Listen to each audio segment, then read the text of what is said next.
S'il est entendu que le mariage est un acte qui unit deux individus pour une communauté de vie, ou devrais-je dire pour eh bien, un plan de vie en commun, il est aussi entendu et surtout sous nos cieux que le mariage unit au-delà de deux individus, deux familles. Mais alors, bien avant que d'aller au mariage, s'agissant du choix du partenaire de vie, du conjoint ou de la conjointe, quelle place accorder à la vie des parents? C'est eh bien, la question qu'on se pose sur l'actu décalé de ce jour. Choix du conjoint, quelle place pour la vie des parents?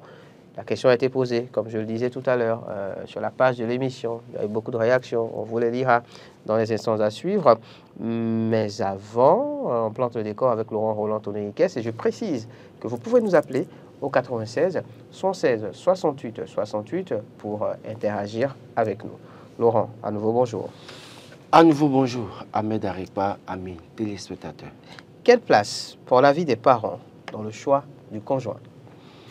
Alors, je dirais que quand vous choisissez un ou une partenaire, c'est vous qui décidez de vivre avec la personne et c'est pour la vie. En réalité, les questions de divorce, ce n'est pas encouragé. On ne se marie pas pour se séparer après, on se marie pour la vie. Et en tout cas, jusqu'à ce que la mort ne vous sépare. Et donc, c'est pour ça que pour faire le choix, c'est vous qui connaissez les conditions, les critères que vous établissez pour choisir votre âme sœur, comme on le dit. Seulement que dans le choix de l'âme sœur, parfois, intervient l'avis des parents. Et quand l'avis des parents intervient, ça dépend des facteurs que les parents mettent en avant. Si ce n'est que les questions d'ordre matériel pour dire, écoutez, il est pauvre, et que vous pensez que cette personne a une bonne vision et que demain, cette personne travaillera à changer votre destinée, vous pouvez trouver les moyens de calmer vos parents et de leur parler et de continuer votre relation. Seulement que si ça rentre dans certains détails, notamment questions de spiritualité, questions d'ordre moral, un certain nombre de choses, il faut faire très attention et tenir compte des avis des parents. Je ne dis pas que même si vous avez que l'impression ou la conviction que la personne a une bonne vision, il faut défier les parents. Il faut trouver les moyens de raisonner les parents, de dire aux parents, non, écoutez, voilà les qualités que cette personne a. Et donc, c'est sur la base de ces qualités que moi, j'ai décidé de le suivre ou de la suivre. Et là, je crois que si c'est sur ces trucs, des parents assez objectifs peuvent vous accompagner.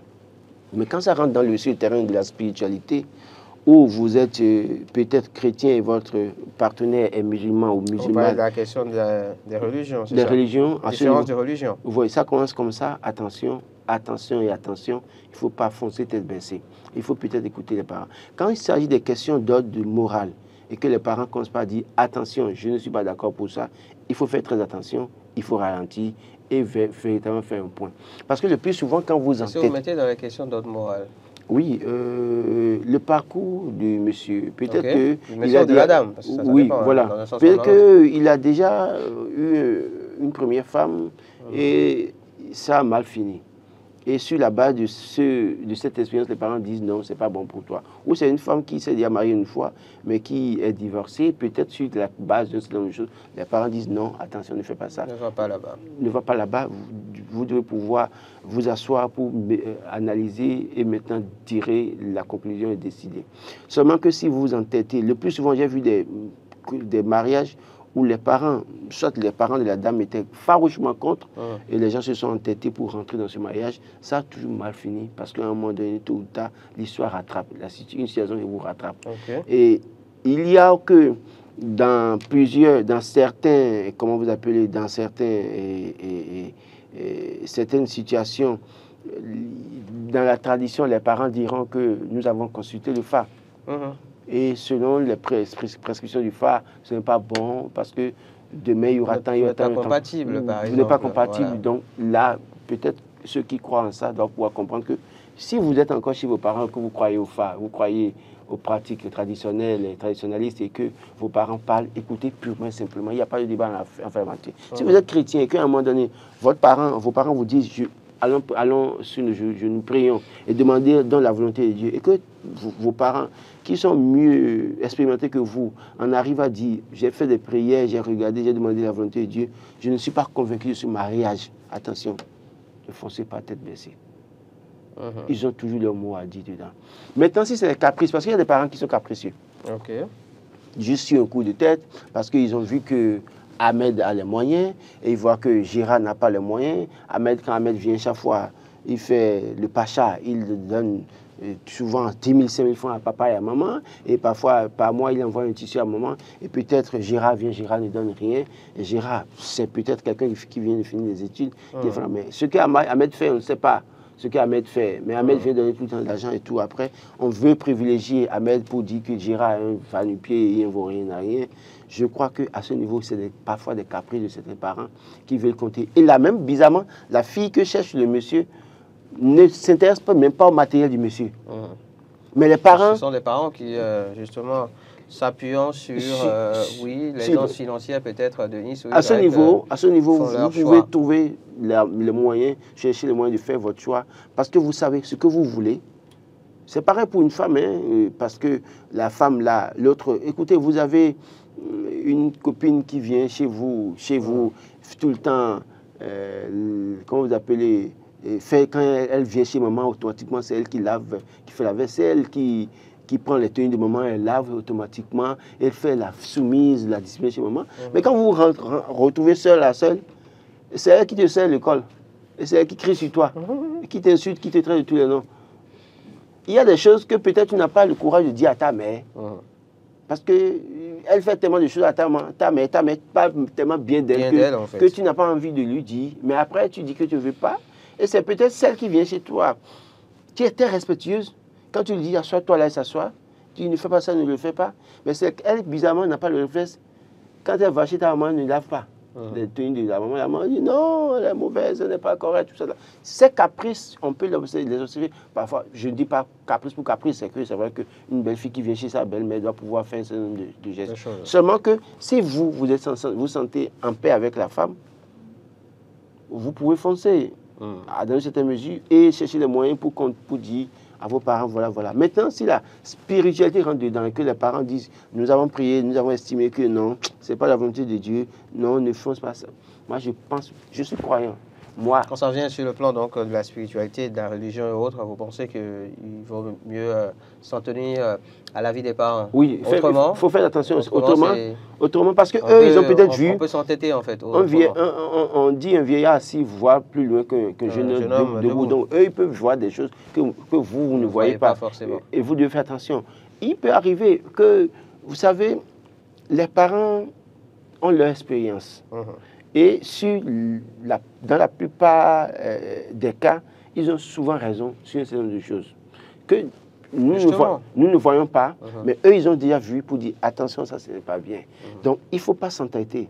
Mais si c'est des caprices de parents parce que l'autre vient, il veut faire le pacha, tout ça là, alors que vous ne vous intéressez pas au matériel, dites clairement que vous n'êtes pas d'accord. Parce que le matériel que vous suivez peut être votre suicide personnel, votre suicide volontaire. Vous conduit à la mort. Voilà. Vous nous appelez au 96 76 68 68 si vous nous suivez en ce moment et que vous avez envie donc d'interagir avec nous, de dire un mot par rapport à ce sujet, choix du conjoint ou de la conjointe donc. Quelle place pour la vie des parents? Faut-il suivre la vie des parents pour choisir son homme ou sa femme, son partenaire de vie? C'est la question donc qu'on vous pose. La question a également été posée donc aux amis internautes. On a reçu quelques réactions.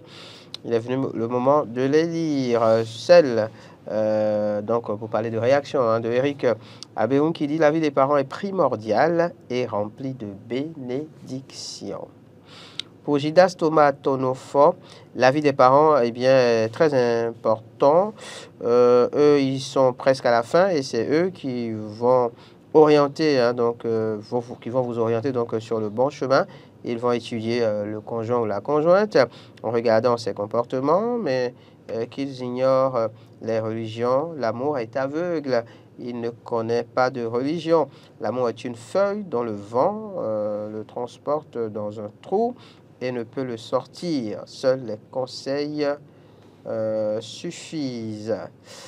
Bon, oui, lui, il estime que les parents peuvent orienter, mais qu'il faudrait qu'ils fassent fi des questions de religion. En fait, la différence de religion, il Non, estime qu'il ne faut pas tenir compte de cela forcément par rapport au choix. attention, Mhm. attention. Il ne faut pas faire fi des questions de religion.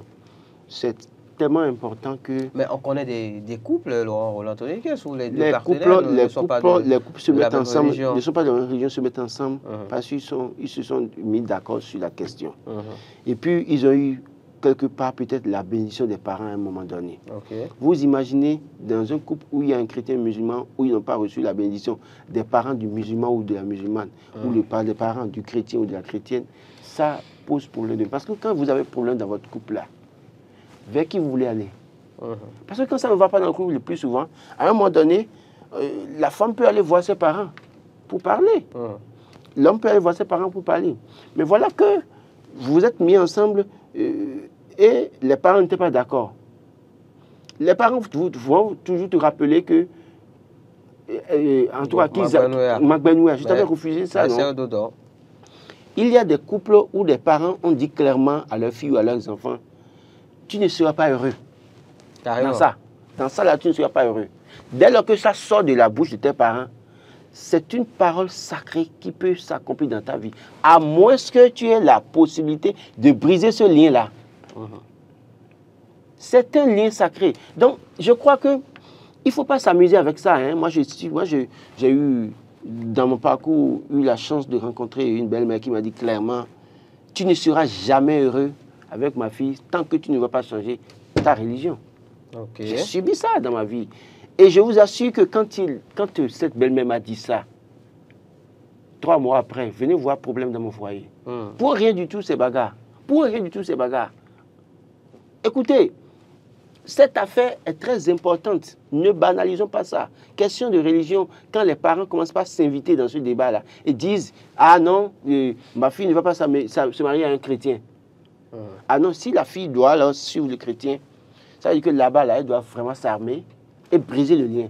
Si elle ne brise pas le lien, parce qu'elle va dans ce mariage sans rien faire, sans faire d'effort, elle ne sera pas heureuse.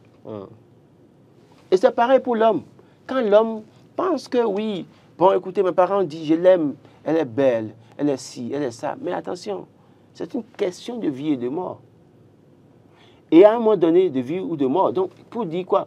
À un moment donné, il y a des couples dans lesquels on a, pour des questions de religion, c'est-à-dire, on tourmente le mari et la femme. À longueur de journée, aucun d'eux n'a la paix du cœur. Jusqu'au moment où vous décidez de vous séparer. Et tant que vous n'allez pas vous séparer, vous ne serez pas en paix, vous n'aurez pas la joie de vivre. Donc, moi, j'insiste sur le fait que, question de religion, quand ça rentre et que les parents commencent pas à s'inviter dans ce débat et évoquent la question de religion, pardon, si vous n'avez pas un pouvoir de briser le lien, il vaut mieux ne pas aller dedans. Maintenant, si vous avez la possibilité de briser le lien, à un moment donné, vous pouvez foncer et vous devez savoir alors que vous devez vous armer de prières tous les jours pour briser, parce que ça ne manquera pas. Vous savez, il y a des gens qui vont dire « Mon enfant ne se mariera jamais à un chrétien. Maintenant, sa fille vient se marier à toi. Et tu ne pries pas. Et tu restes là à dire que oui, j'ai défié. Tu as défié qui? Mon frère, tous les matins, sérieux, le début sera beau. Mais à un moment donné, tu auras tellement de problèmes que si tu ne relâches pas leur fille, tu n'auras pas la paix. C'est pareil pour la femme. Tu auras tellement de problèmes qu'un jour, si tu ne dis pas, bon, ah, garçon, homme, va voir tes parents, oh, je ne suis plus dedans là. Est-ce que ce que vous essayez de nous dire, Laurent, c'est que quand eh bien, on s'arme de prière, on peut alors braver justement l'interdiction des parents quand on soit d'un ou d'une partenaire. Vous savez, il y a puissance dans puissance. Il y a puissance dans puissance. Donc, moi, je crois en Jésus, je sais que rien ne peut tenir devant Jésus-Christ en qui je crois. Je crois en Jésus. D'accord? Et je sais que quel qu'en soit le cas de figure, j'utilise mon Jésus aujourd'hui. Tous ceux qui disent, m'ont dit, peut-être que, attention, il y a ci, il y a pas ça. Mais écoutez, mon cher ami, avec Jésus, je peux les briser. Par contre, je peux être dans autre chose aussi, parce que les gens aussi peuvent vous dire, bon, écoutez, oui, chacun ses réalités, ses réalités et croyances. Si vous avez la possibilité de briser ça, vous brisez. Mais ce n'est pas un jeu d'enfant en réalité. C'est pour vous dire qu'à un moment donné, si vous ne voulez pas faire de votre vie de couple une vie de combat, spirituel et combat physique, parce que tout le temps, soit c'est la femme qui parle mal pour rien du tout à l'homme, ou c'est l'homme qui parle mal pour rien du tout à la femme. Voilà, c'est des questions de maladie, de disputes, tout ça, les enfants. Donc, il y a ça que vous réglez un combat, une vie de combat spirituel. Si vous ne voulez pas ça, à un moment donné, vous déposez carrément les choses pour dire, bon, écoutez, c'est pas que ça, je continue mon chemin autrement. Grébert a réagi, la vie des parents est capitale et indispensable. Cela ne voudra pas dire que ce sont eux qui vont faire le choix à la place des enfants, voire les imposer ou leur imposer donc le conjoint ou la conjointe. Leur rôle normalement, c'est d'aviser le choix, conseiller, faire des enquêtes sur la famille. On dit souvent que l'amour est aveugle, mais moi je dis non. C'est nous-mêmes qui sommes aveugles ou ne voulons pas voir plus loin. Imaginez, les parents reviennent après enquête et disent non à leur fille en disant là-bas, c'est pas bon. La fille va dire non, c'est mon âme sœur, je ne peux pas vivre sans lui, machin, machin. En principe, la vie de couple est normalement comme, comme la porte du non-retour.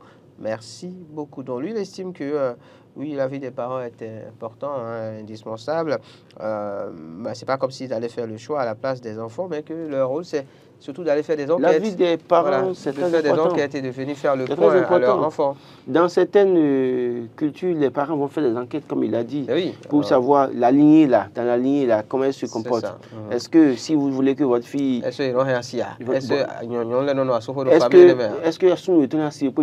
que les hommes dans cette famille sont des monogames? Voilà. Est-ce que ma fille, si elle va là-bas, elle ne va pas être confrontée à la question de polygamie? Parce que le plus souvent, quand vous naissez dans des familles où des gens font... La polygamie comment vous appelez, est en vogue. Bizarrement, tous les hommes de cette famille ont tendance à être polygames. Donc, si vous ne voulez pas que votre fille se retrouve dans un mariage polygame, donc vous devez un foyer polygame. Vous devez chercher à voir tout ça là et prévenir pour dire attention là-bas, il se peut que demain ils prennent une femme sur toi. Donc, est-ce que tu es d'accord pour ça? Pour que votre fille n'aille pas souffrir demain. Donc, quand vous dites ça, tout ça à la fille et que la fille s'entête, s'en va, et demain, le monsieur prend une autre femme sur elle, elle commence à pleurer pour venir, vous lui rappelez, les parents vont vous rappeler, je t'avais dit ça. Voilà. Maintenant, il y a aussi que dans certaines familles, quand vous voyez des femmes, elles font un enfant, deux enfants. Le plus souvent, c'est des malédictions générationnelles. C'est les malédictions générationnelles. Vous voyez la famille là, la femme vient, leurs enfants, filles, c'est un enfant, deux enfants, divorce. Divorce, après un autre mari, deux enfants, divorce. Et après, divorce. Donc, quand vous voulez prendre des femmes et que votre papa, votre maman, sur la base de l'expérience, dit attention, regarde, ça tant, les tant de telle génération, voilà ce qui s'est passé. Cette fille-là, il se peut que demain, si elle est sous ton toit, elle fasse un enfant, deux enfants, elle s'en aille aussi. Donc, je préfère que tu prennes tout ton temps pour savoir. Sauf si, entre-temps, la lignée de cette fille-là, ils ont brisé ce lien-là. Il a brisé le lien, justement. Voilà, donc les parents voient ça et te le disent. C'est ça. Tu ne comprends pas, un jour, tu te surprends de ce que la femme a fait un enfant ou deux enfants et puis laisse les deux enfants et s'en va. Et tu veux te plaindre. Non, je crois que c'est des détails sur lesquels nous devons pouvoir faire très attention pour dire attention, là où nous mettons le pied là. Et il peut y avoir que même dans cette famille où des femmes ne sont jamais au foyer, en tout cas ne se marient jamais avec un seul homme, tout du moins, dans un foyer. La fille peut être une exception. Bien sûr. Et ça dépend du comportement de la fille. Parce que dans ces faits et gestes, si pendant qu'elle est avec toi et que tes parents t'allaitent et que tu vois que parfois il y a toujours problème entre elle et toi parce que un homme lui a envoyé un message ou bien quelqu'un lui a envoyé un cadeau et tu as voulu parler, elle a continué à bouder, tu dois comprendre que c'est déjà les premiers pas de ce prémices en fait. Donc, il y a autant de choses. Deo Gracias dit la vie des parents est nécessaire, mais le plus important, c'est qu'il y ait l'amour véritable entre l'un et l'autre. Laissez le destin de chacun, car le choix des parents pour leur enfant n'est pas d'importance, n'est pas plus important que le destin. Voilà, que le destin opère. La vie des parents est très important pour un jeune couple, mais cela ne voudra pas dire que c'est eux qui te choisissent le conjoint, parce que d'autres parents profitent de leur position pour imposer leur choix aux enfants. C'est pour ça que des caprices de certains parents qui n'ont aucune raison valable, mais qui veulent parfois, à cause d'une certaine de faire imposer leur choix à leurs enfants. Laurent Béon dit il est nécessaire car on n'est pas né d'un arbre. Oui. S'il le faut, il faut négocier avec eux. pour avoir les raisons de leur opposition et avoir des arguments très solides et éviter surtout de dire aux parents, maman ou papa, je l'aime, c'est mon âme sœur, sans elle, je ne peux pas vivre, car c'est bien sans elle que papa et maman t'ont mis au monde. Éduquer et faire de toi celui que tu es et elle ou il donc te désire. Le volume est bon là-bas, bien de choses à vous en plateau. La vie des parents est importante, dit Bossou.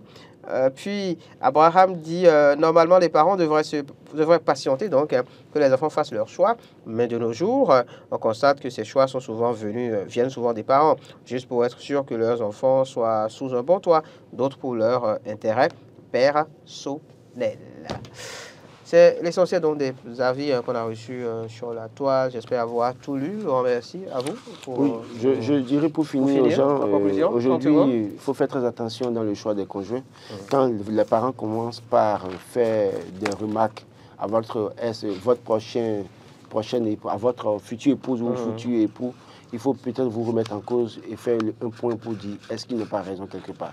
Et si vous avez la certitude qu'ils ont raison quelque part, autant me laisser tomber. Merci. Rendez-vous demain pour un numéro encore plus plaisant. Maurice Agua sera à la présentation. Au revoir.